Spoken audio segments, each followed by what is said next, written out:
ಖಂಡಿತವಾಗಿಯೂ ಈ ಸರ್ಕಾರದ ಡಬಲ್ ಸ್ಟ್ಯಾಂಡರ್ಡ್ ಏನು ಇದೆಯೋ ಅದು ಇವತ್ತು ಎಕ್ಸ್ಪೋಸ್ ಆಗಿದೆ. ಕಳೆದ ವಾರದಲ್ಲಿ ಮೈನಾರಿಟಿ ಕೆಲವು ಮುಖಂಡರುಗಳು ದೊಡ್ಡ ಸಭೆ ಮಾಡಿ ನಾವು ಸುಪ್ರೀಂ ಕೋರ್ಟ್ನ ಮುಂದೆ ಹೋಗಿ ನಾವು ಭಿಕ್ಷೆ ಬೇಡೋದಿಲ್ಲ, ನಾವು ನಿಮಗೆ ಪಾರ್ಲಿಮೆಂಟ್ ಇದ್ದರೆ ನಮಗೆ ರಸ್ತೆಗಳಿವೆ, ರಸ್ತೆಗಳನ್ನೆಲ್ಲ ನಾವು ನೋಡ್ಕೊಳ್ತೀವಿ ಅಂಥೇಳಿ ಥ್ರೆಟ್ ಮಾಡಿರ್ತಕ್ಕಂಥದ್ದು ಇದೆ. ಇದಕ್ಕೆ ಯಾವ ಕ್ರಮ ಈ ಸರ್ಕಾರ ಜರುಗಿಸಿದೆ? ಕರಿಯಾಂದವ್ರ ಬಗ್ಗೆ ಏನು FIR ಆಯಿತಾ? ಮತ್ತು ಇನ್ನೇನು ಹೇಳ್ತಾರೆ?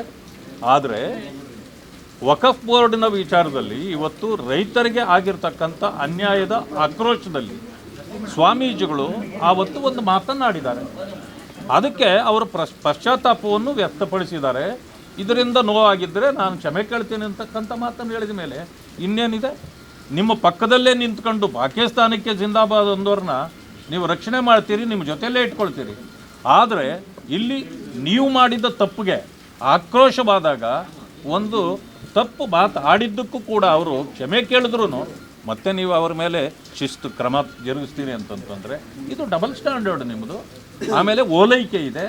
ಈಗ ರೈತರಿಗೆ ಮತ್ತು ಹಿಂದೂಗಳಿಗೆ ನೀವು ಅನ್ಯಾಯ ಮಾಡ್ತಿದ್ದೀರಿ, ಮೋಸ ಮಾಡ್ತಿದ್ದೀರಿ, ಹೇಳೋದ್ರಲ್ಲಿ ತಪ್ಪೇನಿದೆ? ಆದ್ದರಿಂದಾಗಿ ಭಾರತೀಯ ಜನತಾ ಪಕ್ಷ ಇದಕ್ಕೆ ಯಾವುದೇ ಕಾರಣಕ್ಕೆ ನಿಮಗೆ ಸೊಪ್ಪು ಹಾಕೋದಿಲ್ಲ. ನಾವು ಸ್ವಾಮೀಜಿಗಳ ಪರವಾಗಿ ನಿಲ್ತೇವೆ.